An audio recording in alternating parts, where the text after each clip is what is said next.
എല്ലാ പ്രിയ കൂട്ടുകാർക്കും പുതിയൊരു വീഡിയോയിലേക്ക് വീണ്ടും സ്വാഗതം. വളരെ ടേസ്റ്റി ആയിട്ടുള്ള ഒരു ഈവനിങ് സ്നാക്സ് റെസിപ്പിയാണ് നിങ്ങളുമായിട്ട് പങ്കുവയ്ക്കുന്നത്. നോയമ്പിൻ്റെ സമയമൊക്കെ അടുത്ത് വരികയാണല്ലോ. തീർച്ചയായിട്ടും നിങ്ങൾക്ക് പെട്ടെന്ന് തയ്യാറാക്കി എടുക്കാൻ പറ്റുന്ന ഒരു നല്ല ഈവനിങ് സ്നാക്സ് തന്നെ. കാണാനും കഴിക്കാനും ഒരുപോലെ ടേസ്റ്റിയാണിത്.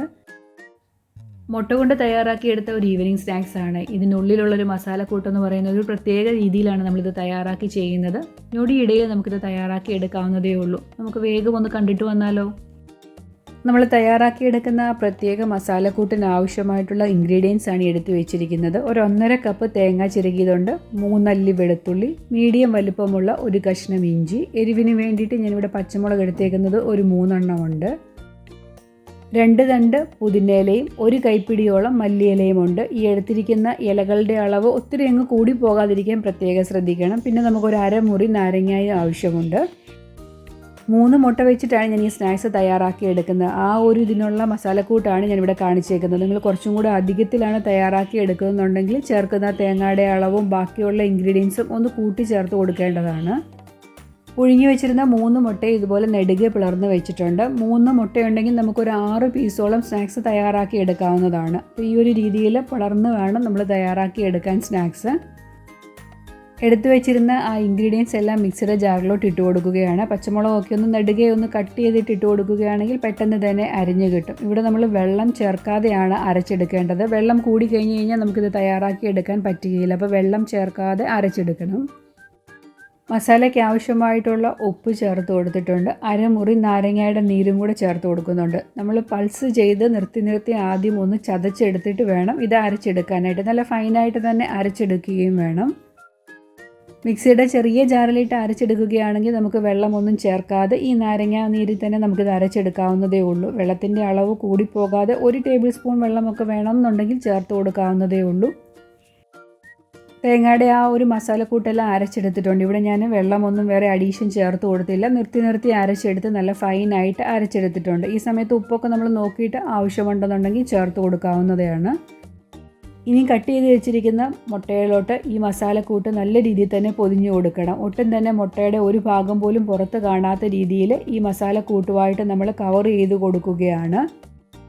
ഈ സ്നാക്സിൻ്റെ പ്രത്യേക ടേസ്റ്റ് എന്ന് പറയുന്നത് ഈ മസാലക്കൂട്ട് തന്നെയാണ്. ഈ മസാലക്കൂട്ടിൽ നമ്മൾ ഈ എഗ് കബാബ് തയ്യാറാക്കി എടുക്കുമ്പോൾ ഒരു പ്രത്യേക ടേസ്റ്റും ഫ്ലേവറുമാണ്. കാരണം പുതിനയിലയും മല്ലിയിലയുടെയും ഒക്കെ ആ ടേസ്റ്റ് എന്ന് പറയുന്നത് ഒരു പ്രത്യേകത തന്നെയാണല്ലോ. വെള്ളം കൂടിപ്പോയി കഴിഞ്ഞാൽ നമുക്ക് ഈ മുട്ടയിൽ ഇതുപോലെ കവർ ചെയ്തെടുക്കാനായിട്ട് പറ്റുകയില്ല. അതുകൊണ്ടാണ് വെള്ളം ചേർത്ത് കൊടുക്കാതെ തന്നെ അരച്ചെടുക്കണമെന്ന് പറയുന്നത്. ഈ ഒരു രീതിയിൽ കവർ ചെയ്തെടുത്തിട്ടുണ്ട്. മുട്ടയുടെ ഒരു ഭാഗം പോലും പുറത്ത് കാണാത്ത രീതിയിൽ ആ മസാലക്കൂട്ടുമായിട്ട് നമുക്ക് കവർ ചെയ്തെടുക്കാം.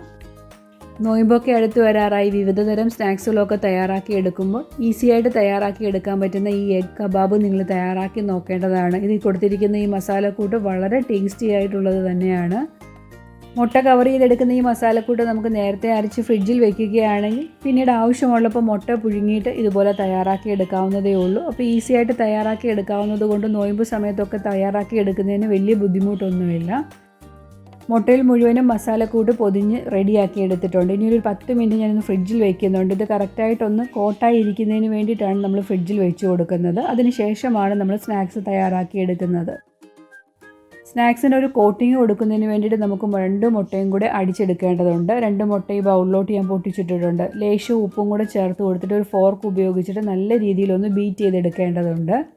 കുറച്ച് ബ്രെഡ് ക്രംസും കൂടെ നമുക്ക് ആവശ്യമുണ്ട്. 10 മിനിറ്റോളം ഞാൻ ഈ സ്നാക്സ് ഫ്രിഡ്ജിൽ വെച്ചിട്ട് ഒന്ന് സെറ്റായതിന് ശേഷമാണ് ഈ കോട്ടിങ് കൊടുക്കാനായിട്ട് എടുത്തേക്കുന്നത്. ആദ്യം നമ്മൾ മുട്ടയിലൊന്ന് ഡിപ്പ് ചെയ്തിട്ട് ബ്രെഡ് പൊടിയുമായിട്ട് കോട്ട് ചെയ്തെടുക്കണം. ഒരു തവണ നമ്മൾ മുട്ടയിൽ ഡിപ്പ് ചെയ്തിട്ട് ഇതുപോലെ ബ്രെഡ് പൊടിയിൽ കോട്ട് ചെയ്തതിന് ശേഷം വീണ്ടും ഒന്നും കൂടെ മുട്ടയുടെ കോട്ടിലൊന്ന് ഡിപ്പ് ചെയ്ത് കൊടുത്തിട്ട് ബ്രെഡ് പൊടിയുമായിട്ട് കവർ ചെയ്ത് കൊടുക്കണം. എന്നാലേ നല്ലൊരു കോട്ടിംഗ് ആയിട്ട് ഇരിക്കുകയുള്ളൂ. ഓയിലിടുന്ന സമയത്ത് പൊട്ടിപ്പോകാതിരിക്കുന്നതിന് വേണ്ടിയിട്ട് ഒരു ഡബിൾ കോട്ടിംഗ് കൊടുക്കുന്നത് തന്നെയാണ് നല്ലത്. അതിനുശേഷം ബ്രെഡ് പൊടി നല്ല രീതിയിൽ തന്നെ അത് പറ്റി പിടിച്ചിരിക്കുന്ന രീതിയിൽ നമ്മൾ പൊതിഞ്ഞു കൊടുക്കുകയും വേണം. എളുപ്പത്തിൽ നമുക്കിത് തയ്യാറാക്കി എടുക്കാവുന്നതേ ഉള്ളൂ. എഗ് കബാബൊക്കെ ബേക്കറിയിലൊക്കെ വാങ്ങിക്കാനായിട്ട് കിട്ടും. വലിയ വില കൊടുത്തൊന്നും നമ്മളിത് പുറത്തുനിന്ന് വാങ്ങേണ്ട ആവശ്യമില്ല. സിമ്പിളായിട്ട് നമ്മുടെ എല്ലാവരുടെയും വീട്ടിൽ അവൈലബിൾ ആയിട്ടുള്ള കുറച്ച് ഇൻഗ്രീഡിയൻസ് മാത്രം മതി നമുക്ക് ടേസ്റ്റി ആയിട്ടുള്ള എഗ് കബാബ് തയ്യാറാക്കി എടുക്കുന്നതിന് വേണ്ടിയിട്ട്. ഇന്നത്തെ ഈ വീഡിയോയിൽ ഉൾപ്പെടുത്തിയിരിക്കുന്ന ഈ സ്നാക്സ് റെസിപ്പി നിങ്ങൾക്ക് ഇഷ്ടമാകുന്നുണ്ടെങ്കിൽ ഒന്ന് ലൈക്ക് ചെയ്യാനും ആദ്യമായിട്ട് എൻ്റെ വീഡിയോ കാണുന്ന കൂട്ടുകാർ ആരെങ്കിലും ഉണ്ടെങ്കിൽ ഒന്ന് സബ്സ്ക്രൈബ് ചെയ്ത് കൂട്ടാക്കാനും മറന്നു പോകരുത്. ഇതിൽ ഒരു പീസ് കഴിച്ചാൽ തന്നെ നമുക്ക് വയറ് നിറയും. ചായ തിളയ്ക്കുന്ന ആ ഒരു സമയം കൊണ്ട് ഇത് തയ്യാറാക്കി എടുക്കാവുന്നതേ ഉള്ളൂ. അങ്ങനെ ബ്രെഡിലെല്ലാം ഞാൻ കോട്ട് ചെയ്തെടുത്തിട്ടുണ്ട്. ഇനി ചൂടായ ഓയിലിലോട്ടിട്ട് നമുക്കിതൊന്ന് ഫ്രൈ ചെയ്തെടുക്കുകയാണ് വേണ്ടിയത്.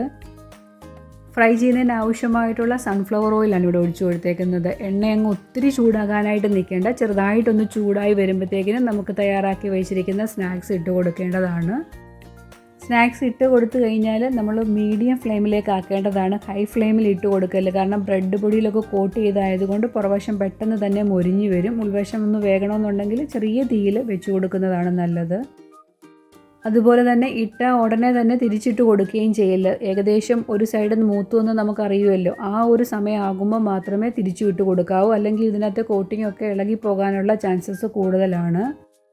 ഒരു സൈഡ് ഏകദേശം ഒരു ബ്രൗൺ നിറമായപ്പോഴത്തേക്കും ഞാൻ തിരിച്ചിട്ട് കൊടുത്തു. രണ്ട് സൈഡും തിരിച്ചും മറിച്ചു പോയിട്ട് ഈ ഒരു രീതിയിൽ ബ്രൗൺ നിറമാകുന്നത് വരെ നമ്മൾ മൊരിച്ചെടുക്കേണ്ടതാണ്. ഈ ഒരു രീതിയിൽ മൊരിഞ്ഞ് കിട്ടിയപ്പോഴത്തേനും ഞാൻ എടുത്തു മാറ്റുകയാണ്. ഇതുപോലെ തന്നെയാണ് ബാക്കിയുള്ളവയെ നമ്മൾ തയ്യാറാക്കി എടുക്കുന്നത്. വളരെ ടേസ്റ്റി ആയിട്ടുള്ള എഗ് കബാബാണ്. ഇതിൻ്റെ പുറവശം നല്ല ക്രിസ്പിയും ഉൾവശം നല്ല സോഫ്റ്റുമായിട്ടാണ് ഇരിക്കുന്നത്. ഒരു ചായ തിളയ്ക്കുന്ന ആ ഒരു സമയം കൊണ്ട് നമുക്ക് തയ്യാറാക്കി എടുക്കാൻ പറ്റുന്നതാണ്. വീഡിയോയിൽ കാണിക്കുമ്പോൾ വിശദമായിട്ട് പറഞ്ഞു തരുന്നത് കൊണ്ട് ഇച്ചിരി ലെങ്ത് കൂടി പോകുന്നതാണ്. അല്ലാന്നുണ്ടെങ്കിൽ ഇത്രയും താമസമൊന്നും എടുക്കത്തില്ല. നിമിഷങ്ങൾക്കുള്ളിൽ ഇത് തയ്യാറാക്കി എടുക്കാവുന്നതേ ഉള്ളൂ.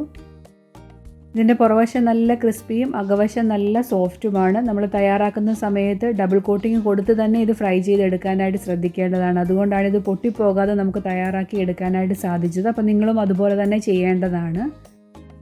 ഇനി ഞാനിതൊന്ന് മുറിച്ച് കാണിച്ചു തരാം. ഇതിനകത്തെ ആ ഫില്ലിംഗ് ഒക്കെ നല്ല ടേസ്റ്റാണ്. ഇത് പറയുമ്പോൾ നിങ്ങൾക്ക് മനസ്സിലാകില്ല. ഇത് തയ്യാറാക്കി കഴിച്ചാലേ അതിൻ്റെ ടേസ്റ്റ് മനസ്സിലാക്കുകയുള്ളൂ. ഇതിൻ്റെ കൂടെ നമുക്ക് ടൊമാറ്റോ സോസിൻ്റെ ഒന്നും ആവശ്യമില്ല.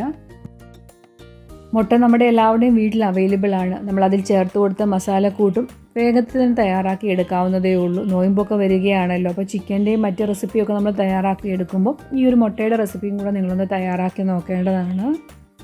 ഈ ഒരു മസാലക്കൂട്ട് വെച്ചിട്ട് നമുക്ക് കാടമുട്ട വേണമെങ്കിലും തയ്യാറാക്കി എടുക്കാവുന്നതാണ്. അപ്പോൾ ചെറിയ ചെറിയ എഗ് കബാബ്സ് ആയിട്ട് നമുക്ക് തയ്യാറാക്കി എടുക്കാം. അപ്പോൾ ഓരോ പീസ് എടുത്ത് കഴിക്കാൻ നല്ല ടേസ്റ്റാണ്. നല്ല ക്രിസ്പി ആയിട്ട് പുറം ഇരിക്കുകയും ചെയ്യും. ചെറിയ ചെറിയ കബാബ്സ്. എൻ്റെ വീഡിയോ ആദ്യമായിട്ട് കാണുന്ന കൂട്ടുകാരാരെങ്കിലും ഉണ്ടെങ്കിൽ സബ്സ്ക്രൈബ് ചെയ്യുന്നതിനോടൊപ്പം അടുത്തുള്ള ബെല്ലൈക്കനും കൂടെ ഇനേബിൾ ആക്കി ഓൾ എന്നുള്ള ഓപ്ഷൻ കൊടുത്താൽ മാത്രമേ ഞാനിടുന്ന പുതിയ വീഡിയോയുടെ നോട്ടിഫിക്കേഷൻ കറക്റ്റായിട്ട് നിങ്ങൾക്ക് എത്തുകയുള്ളൂ.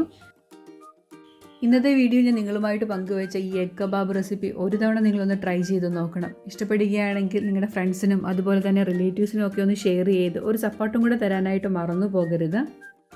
ഇതുവരെയും എൻ്റെ വീഡിയോയ്ക്ക് നിങ്ങളെല്ലാവരും തന്ന സപ്പോർട്ടിന് വളരെയധികം നന്ദിയുണ്ട്. തുടർന്ന് നിങ്ങളുടെ സപ്പോർട്ട് ഉണ്ടെങ്കിൽ മാത്രമേ മുന്നോട്ട് പോകുവാനായിട്ട് കഴിയുകയുള്ളൂ. അടുത്ത നല്ലൊരു റെസിപ്പിയായിട്ട് വളരെ പെട്ടെന്ന് ഞാൻ നിങ്ങളുടെ അടുത്തേക്ക് എത്തുന്നതാണ്. Thanks for watching.